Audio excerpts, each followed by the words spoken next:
wassalatu wassalam ala asyrafil anbiya'i wal mursalin wa ala alihi wa sahbihi ajma'in. Subhanaka la ilma lana illa ma 'allamtana innaka antal alimul hakim. Rabbi shrah li sadri wa yassir li amri wahlul 'uqdatam min lisani yafqahu qawli. Amma ba'd. Alhamdulillah ala nikmatil Islam, alhamdulillah ala nikmatil iman, wa kafa biha min ni'mah. Alhamdulillah, segala puji bagi Allah Subhanahu wa taala yang memberi kita nikmat Islam iman, yang memberi kita nikmat sehat sempat, yang memanjangkan usia kita sampai kita dipertemukan oleh Allah taala dengan salah satu bulan yang mulia, yang kemuliaannya bergandengan dengan kemuliaan Nabi Muhammad sallallahu alaihi wasallam, yang keindahannya bergantung dengan keindahan sosok paling mulia, yaitu baginda kita Nabi Muhammad sallallahu alaihi wasallam. Maka ini adalah bulannya para pecinta untuk menunjukkan kecintaannya. Sebagaimana para pembenci akan memperlihatkan kebenciannya, maka di bulan-bulan semacam ini, di hari-hari semacam ini, jadilah gabungkan diri kita di dalam golongan mereka-mereka yang memautkan hatinya kepada Rasulullah SAW. Seseorang yang mau nggak mau, terima ataupun tidak terima, di dunia sampai di akhiratnya Allah Ta'ala, kita sangat-sangat membutuhkan sosoknya, kita sangat-sangat membutuhkan syafaatnya.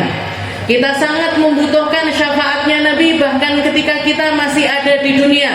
Kita butuh pertolongannya Nabi untuk memahamkan kita, untuk memperlihatkan jalan untuk kita, untuk menerangi kehidupan kita, untuk menjadikan kita hamba-hamba yang bernilai di sisi Allah Ta'ala.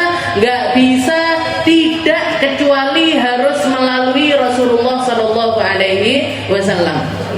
Jadi Rasulullah Sallallahu Alaihi Wasallam diutuskan oleh Allah Taala sebagai rahmat bagi kita, sebagai uswatun hasanah untuk kita, sebagai tauladan bagi kita untuk menjadi hamba yang ngerti gimana caranya nyari surganya Allah. Ditambah lagi nanti di akhirat juga pasti kita membutuhkan Nabi, seseorang yang akan paling sibuk untuk menyelamatkan, seseorang yang tidak pernah berputus asa ataupun melepaskan tangan siapapun yang minta pertolongannya Nabi Muhammad sallallahu alaihi wasallam. Di saat semua orang yang ada di sekitaran kita lepas, di saat semua orang yang kita kasihi memilih untuk menjauh, ketika semua orang yang kita kenal bahkan lari dari diri kita, tapi Nabi Muhammad SAW akan selalu ada untuk kita. Salah satu sahabatnya Nabi nanya kepada Nabi, "Ya Rasul, aina ajiduka fil qiyamah?" "Ya Rasul, aina ajiduka fil mauqif?" Di mana ya Rasul saya nanti bisa nemuin jenengan di akhirat nanti? Di mana ya Rasul? Maka Rasulullah mengatakan, kalian akan menemui aku indal haud, di ketika kalian diizinkan sama Allah Ta'ala untuk meminum dari telaga Al-Kautsar, dari telaganya Nabi Muhammad SAW. Di situ kita akan ketemu sama Nabi Muhammad. Orang-orang yang selama hidupnya memilih untuk berhaus-haus karena Allah Ta'ala, insya Allah di akhirat nanti nggak akan kenal namanya haus.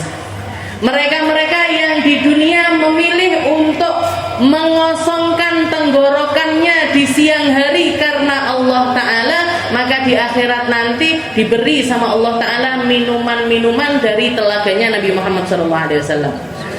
Setelah itu sahabat Abdullah bin Abbas nanya lagi, terus di mana lagi ya Rasul?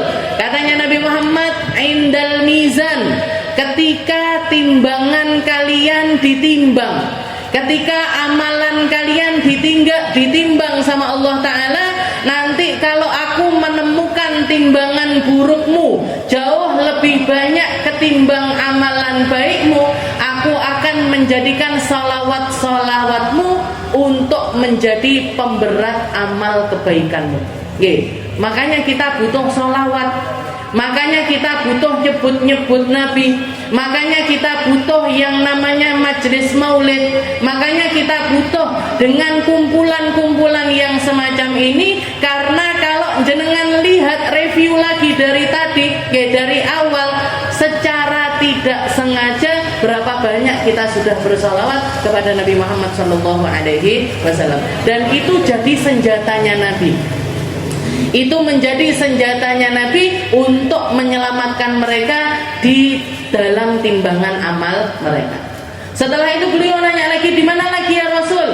Inda as-sirat, ketika kalian akan melewati jembatan sirat. Aku akan memastikan satu persatu umatku tidak ada yang tergelincir jatuh masuk ke dalam nerakanya Allah Subhanahu wa Ta'ala. Di tempat-tempat itu Bu, di mana semua orang yang kita sayangi nafsi-nafsi, dewe-dewe, kabeh mikirne kita PDW, kabeh mikirne timbangane dewe, kabeh mikirne gimana ngelewati sirat sendiri, gimana menyelamatkan diri mereka sendiri. Tapi Nabi Muhammad SAW tidak pernah melepaskan kita.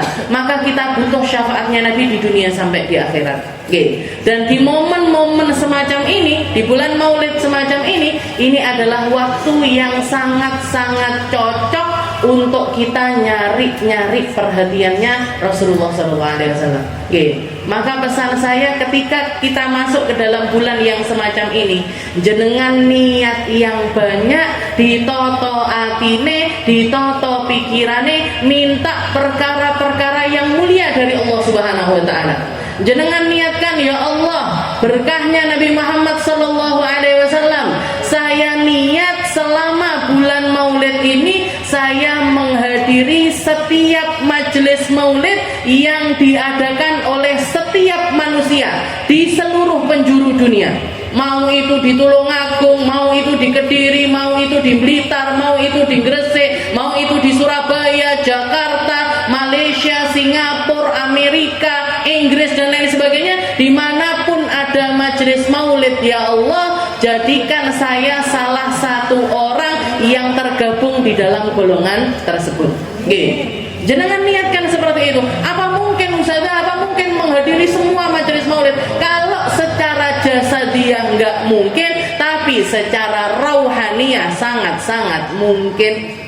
Jenengan hadir di sini, misalkan di waktu yang sama ada majelis Selasa juga di Malang, jenengan tahu ada majelis di Malang. Ya Allah, saya kalau misalkan deket, saya pengen juga hadir di sana. Minal hadirin Bu, dapat pahalanya orang-orang yang ngaji di Malang.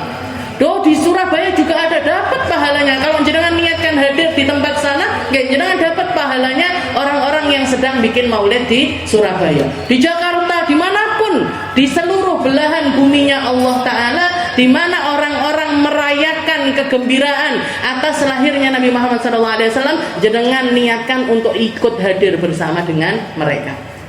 Biar apa? Almar'u ma'aman ahab. Kita ngambil salah satu kalimat yang keluar dari lisan mulia Nabi Muhammad SAW, yang semua para sahabat mengakui bahwasanya ketika kalimat tersebut keluar, ini rasa beban di dalam hati ini kayak lepas semuanya, kayak kosong semuanya, karena kami sama-sama mampu menjadikan kalimat tersebut sebagai pegangan kami selamat di sisi Allah Subhanahu wa Ta'ala.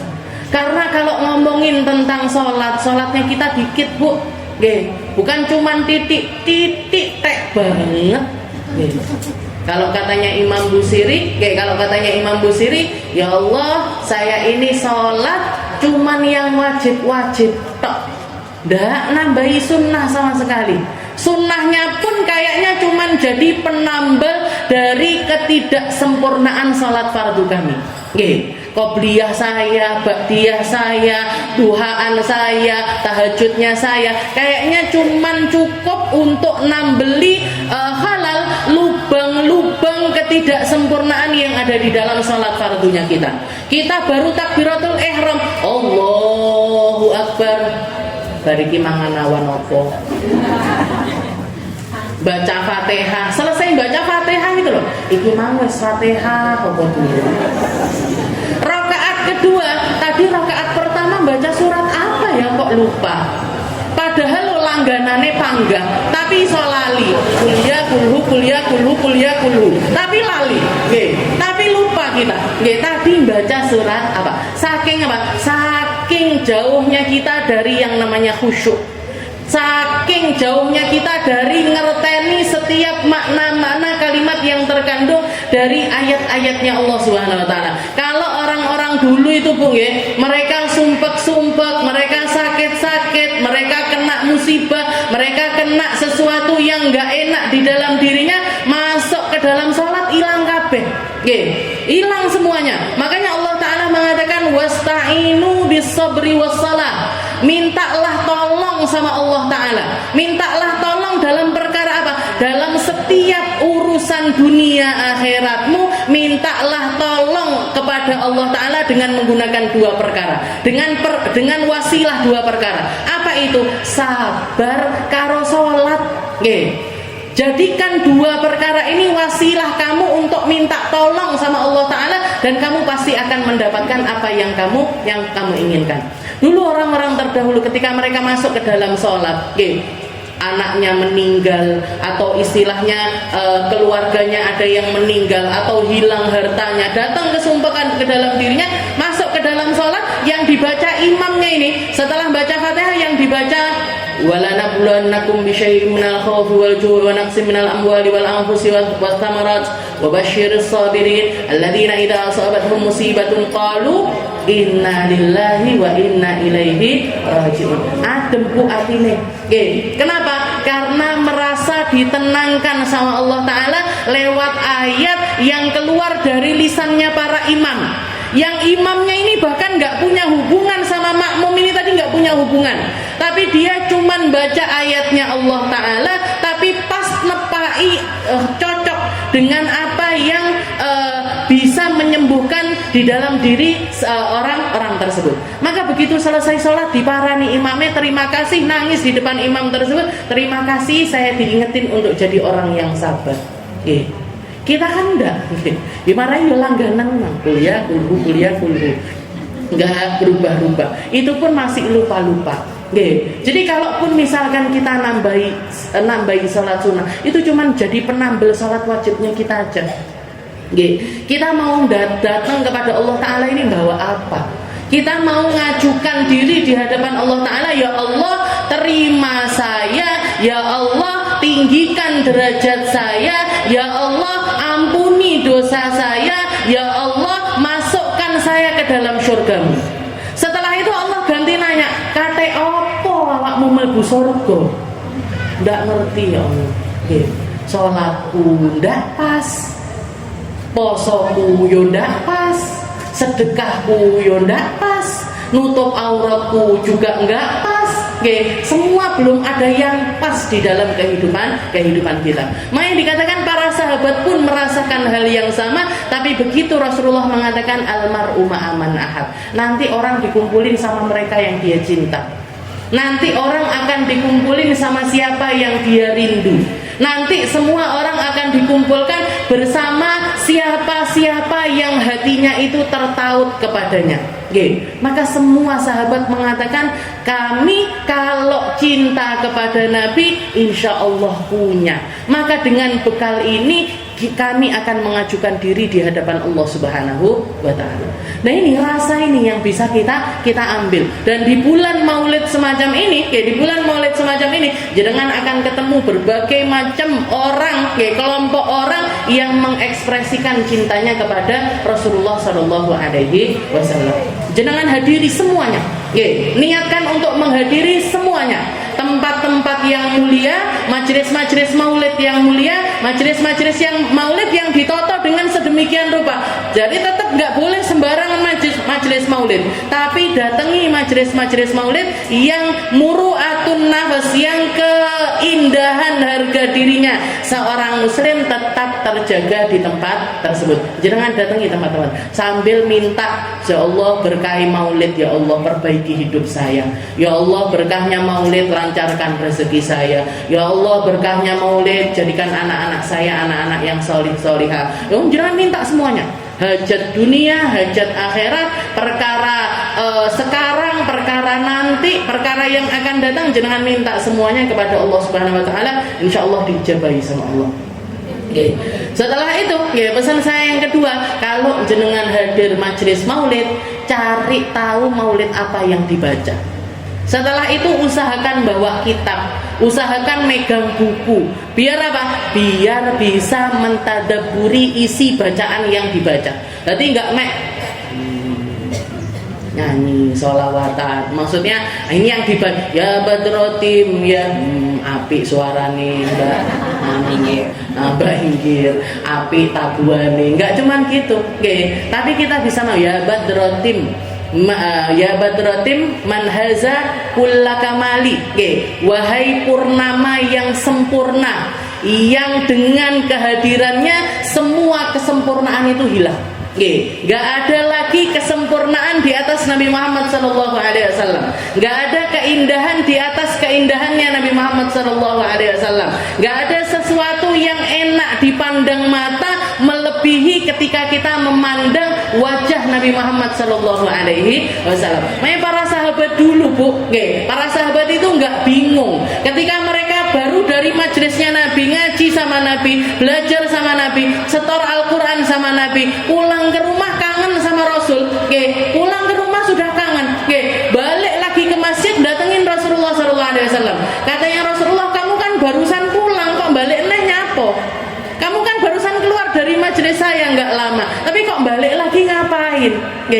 Katanya sahabat tersebut, ya Rasul, saya tadi ngaji, dengerin jenengan, melihat sesuatu yang paling indah, pulang ke rumah sudah rindu ya Rasul. Ya tak balik naik, tak renen naik.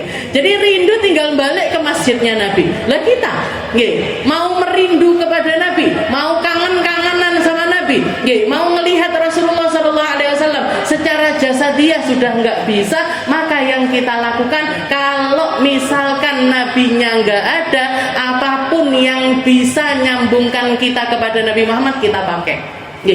Dan sesuatu yang dibawa sama para ulama ini ya maulid-maulid ini tadi. Ada maulid tiba, ada maulid azab, ada maulid syaraful anam, ada maulid barzanji, ada maulid habsyi simtud duror, ada maulid yang terbaru karangannya guru saya Habib Umar bin Hafid, maulid dia ulame, ada syarabut tahur dan lain sebagainya. Jenengan kalau dengar ada majelis maulid, baca maulid apa? Dibawa buku dibaknya. Baca maulid apa? Habsyi, dibawa buku habsyinya. Mau baca maulid apa? Burdah, dibaca burdahnya, dibawa burdahnya. Setelah itu cari yang ada terjemahannya biar kita bisa nyari tahu karepe ki apa to. Sing tak waca ini apa? Kalau jenengan ada yang syak di dalam hati, ini kok gini sudah bacaannya, kok kata-katanya seperti ini, jenengan tanyakan kepada saya. Kalau ada orang-orang yang bilang itu hulu di dalamnya, berlebih-lebihan di dalam memuji Nabi, keterlaluan di dalam memuji Rasulullah SAW, datangkan orangnya, bawa ke hadapan saya, tak cecerin.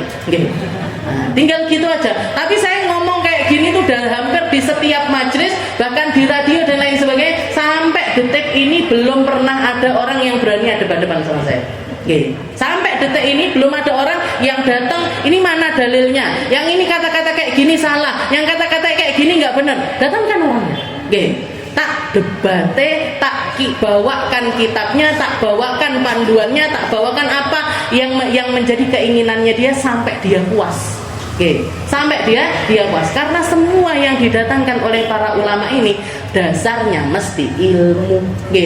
Ulama sampai bisa bikin maulid itu, Bu, bukan cuman alim, bukan cuman luar biasa di dalam keilmuannya, bukan cuman orang yang ngerti, tapi orang yang sangat-sangat mendalami keilmuan, di mana keilmuan itu sudah melebur dengan rasa, melebur dengan jiwa, melebur dengan seluruh tubuh mereka, sehingga itu semuanya bisa membawa kemanfaatan bagi umat.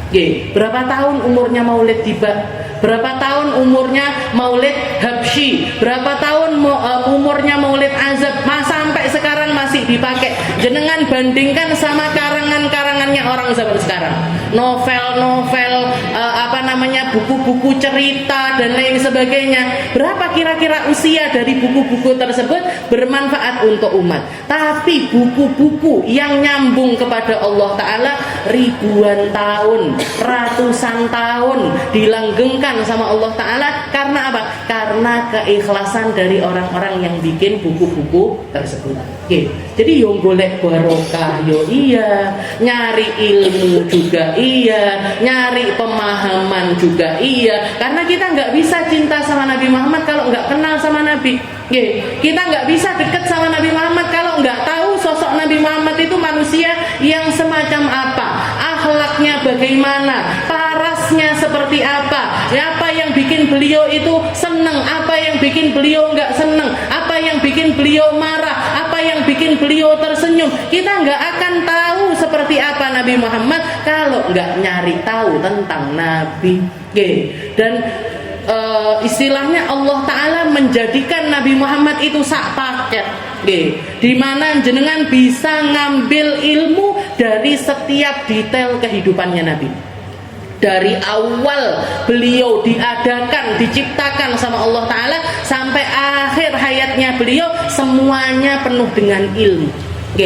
Kemarin saya dengarkan ada salah satu syekh yang mengatakan, Nabi Muhammad SAW itu dikasih sama Allah Ta'ala berbagai macam bala, dikasih sama Allah Ta'ala dengan berbagai macam ujian. Jangan bandingkan manusia manapun dengan ujiannya Rasulullah SAW, pasti lebih banyak ujiannya Nabi. Kenapa kira-kira kok seperti itu? Karena Allah Ta'ala ingin Nabi Muhammad jadi orang yang punya pahala teragung. Nabi Muhammad jadi orang yang punya pahala terbanyak. Gak ada yang ngalahkan pahalanya Rasulullah SAW. Sehingga apa? Sehingga seluruh kehidupannya Nabi didatangkan setiap bala, setiap ujian, setiap musibah, agar beliau mendapatkan pahala yang besar dari setiap ujian tersebut. Jangan bayangkan, belum lahir abahnya meninggal, umur 4 tahun ibunya meninggal, umur 8 tahun kakeknya meninggal, diopeni sama paman-pamannya. Mulai umur 6 tahun sudah kerja. Coba jenengan cari anak kecil mana umur 6 tahun sudah kerja. Nabi Muhammad mulai dari kecil pantang meminta. Kalau dikasih diterima, nggak dikasih beliau nggak pernah minta.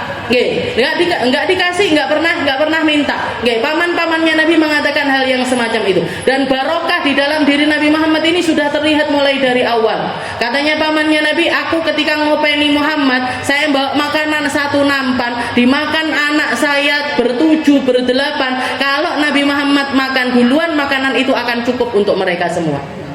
Tapi kalau Nabi Muhammad nggak makan, istilahnya carry makannya, atau yang makan adalah saudara-saudaranya dulu, sak nampan itu nggak cukup buat mereka. Maka setelah aku melihat hal yang semacam itu, setiap kali bawa makanan, yang dicari Nabi Muhammad tuh, Muhammad mana Muhammad? Muhammad duduk, disuruh ngambil makan 1 suapan, baru yang lain dipanggil, yang lainnya yang makan bareng. Semuanya makan, semuanya kenyang, semuanya cukup dari makanan tersebut. Berarti barokahnya sudah nampak bahkan dari awal. Ceritanya Sayyidah Halimatus Sa'diyah, kalau jenengan baca di bab itu ada cerita lengkapnya itu. Di mana Sayyidah Halimatus Sa'diyah datang semalam suntuk anaknya, bayi yang anaknya Sayyidah Halimah yang kandung, namanya Syaimah, perempuan itu semalam suntuk nangis karena air susu ibunya nggak keluar. Semalam suntuk nangis karena air susu ibunya nggak keluar. Begitu beliau ketemu sama Rasul, sama bayinya Nabi Muhammad, didekatkan kepada payudaranya, minum dari air susunya Sayyidah Halimah, itu air susu kayak keluar, bahkan bukan cuma dari satu sisi, dua-duanya ngucur. Yang membuat putrinya itu bisa minum dengan sampai kenyang di hari tersebut. Kuda yang pertama, keledai yang dinaiki sama Sayyidah Halimah, pertama itu jalan ketemek sampai ketinggalan belakang sendiri Sayyidah Halimah sama suaminya. Sampai seringkali beliau itu, jadi rombongan ini berhenti lagi ngenteni Sayyidah Halimah. Ndang toh Halimah, kok kurumen ini keledaimu, kasih makan dong, kasih minum dong, kok lama sekali. Nungguin lagi, berhenti. Nanti setelah itu jalan lagi lagi, jalan lagi, ketinggalan lagi, nungguin lagi, terus sampai nyampe ke negeri Madinah. Begitu bayinya Nabi Muhammad ini digendong sama Sayyidah Halimah naik ke atas keledai tersebut, dikatakan gemuk seketika dan lari kencang seketika itu juga. Apa ini kalau bukan mukjizat, Bu? Apa ini kalau bukan irhasat? Kalau sebelum jadi angkat jadi nabi namanya irhasat. Apa ini kalau bukan irhasat? Sampai orang-orang ketika perjalanan pulang, ini keledainya Sayyidah Halimah lari kencang duluan. Katanya orang-orang, Halimah, tunggu kita. Apa itu keledai yang tadi kamu bawa, kamu pakai kemarin itu apa itu keledai yang sama? Kok kemarin dia begitu lemas dan sekarang dia begitu bersemangat? Kok kemarin dia jalannya pelan-pelan, sekarang dia bisa lari dengan kencang? Itu Bu Nabi Muhammad. Bayinya mulai dari awal sudah membawa keberkahan untuk semua makhluk. Dan istilahnya gini, meskipun kita terpaut masa 1400 tahun, sangat-sangat besar kemungkinan mukjizatnya Nabi tetap sampai kepada kita. Barokahnya Nabi tetap sampai kepada kita, kebaikannya Nabi tetap sampai kepada kita. Karena yang semacam itu nggak kenal ruang, nggak kenal waktu, nggak kenal masa. Yudriku kullal asya. Barokahnya Nabi mampu mencapai semua perkara. Kalau perkara yang jamadat atau sesuatu yang nggak bergerak pun diperhatikan sama Nabi, mungkin nggak kita yang bergerak, yang beriman, yang bersolawat, nggak istilahnya nggak diperhatikan sama Rasulullah SAW. Nabi Muhammad itu sama Gunung Uhud loh perhatian, Bu. Gunung Uhud itu kalau jenengan melihat dari atas peta, modelnya itu kayak ngerangkul negeri Madinah. Kayak dua tangan yang dibentangkan ngerangkul negeri Madinah. Setelah itu dikatakan ketika Rasulullah perjalanan dari luar kota masuk ke negeri Madinah, Rasulullah sempat memberhentikan keledainya, nengok ke arah Gunung Uhud, nengok gunung ditoleh sama Nabi. Beliau noleh dan kriterianya Nabi kalau sudah noleh itu beliau noleh nggak cuma kepala aja, tapi beliau noleh dengan seluruh badannya. Setelah itu beliau nunjuk kepada Gunung Uhud sambil mengatakan, hadza jabalun, hadza Uhudan. Ini Gunung Uhud, salah satu gunung yuhibbuna wa nuhibbuhu. Gunung yang cinta sama kita, maka kita pun cinta kepada dia. Gunung yang punya kerinduan kepadaku, maka aku pun merindu kepadanya. Gunung yang memiliki rasa kepada aku, maka aku pun memiliki rasa kepadanya. Gunung, Bu, diperhatikan. Masa jenengan tidak diperhatikan sama Nabi? Masa jenengan tidak diambil sama Nabi? Masa jenengan tidak diselamatkan sama Nabi? Masa kita semuanya nggak disyafaati sama Nabi? Hasya wa kalla, nggak mungkin. Maka cukup Nabi Muhammad menjadi pengobat hati kita. Cukup Nabi Muhammad menjadi seseorang yang ada di dalam hati kita untuk menyelamatkan kita. Karena ketika Nabi Muhammad ada di dalam hati kita, itu sudah lebih dari cukup untuk kita menjalani kehidupan. Ndak duwe opo-opo awake dhewe ndak popo selama kita punya Nabi Muhammad. Tapi akan sangat berbahaya kehidupan kita walaupun kita memiliki segala sesuatu, tapi kita nggak memiliki Rasulullah SAW. Bahaya dunia kita, bahaya akhirat kita. Bahaya dunia kita, bahaya akhirat kita. Maka mari di bulan Maulid semacam ini, di bulan yang menjadi simbol dari kelahirannya Rasulullah SAW, kita jadikan momen untuk nyari perhatiannya Nabi sebesar mungkin. Dirubah, uripe dirubah, dibenakne, mulai amalkan sunnah-sunnah terkecilnya Nabi, sunnah-sunnah yang simpel-simpel. Caranya Nabi tidur, caranya Nabi bangun tidur, caranya Nabi masuk rumah, caranya Nabi keluar rumah, caranya Nabi di dalam berucap dan lain sebagainya. Jenengan amalkan sedikit demi sedikit untuk menjadikan hari-hari kita ini terpaut secara utuh kepada Rasulullah SAW.